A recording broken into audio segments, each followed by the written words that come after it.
tight-lipped and intense Myers returned to the task at hand.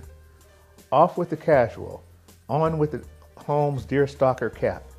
If it's Baker Street he needs to be, then Baker Street he will become. He found the nitty, now it's time to get down to the gritty. SA2 are the two terse words from the newly invigorated George Myers. SA2, drones the synthetic associate. SA2, George mimics smoothly and softly. SA is the reply. No two, he observes. The revelation is near. SA, George responds to the increasingly lethargic voice. Then a sudden change. Essay, the voice says, in almost British clipped English. Quick, short, and distinct. Essay, replies this ersatz Sherlock Holmes to his synthetic Dr. Watson. Then bang, the all but obvious becomes all too clear. It was not essay, the word, but two letters, S and A. The term of essay was now decoded. Having created the system, George knew that the further computer conversation would be redundant and useless. He had the passwords, the letter S and A, and he is on his own from here. He suddenly remembers file cabinet 16, drawer 4. A master key on the key ring releases the file drawer security bars, and he reaches for drawer 4 at the bottom. The file drawer's anticipated weight, coupled with George's eagerness, contributes to a bruised shin bone as a much lighter than expected file drawer drawn by the unintentionally heavy-handed Myers virtually flies toward his unprotected legs.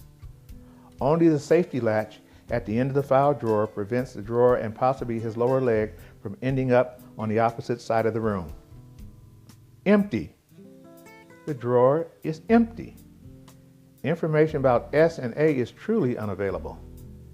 His mind immediately inundates itself with all types of questions and no answers.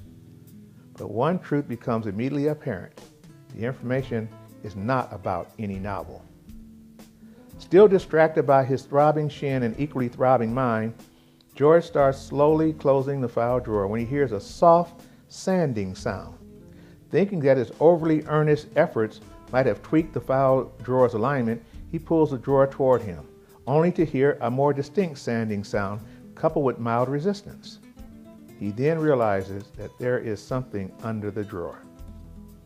He lifts the drawer from his track, and there, partially caught in the tracks, is a manila-colored legal file.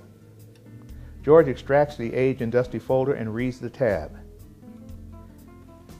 As if he had been a boxer hit by a left hook or right cross, George backpedals and staggers to the nearest chair and plops himself down.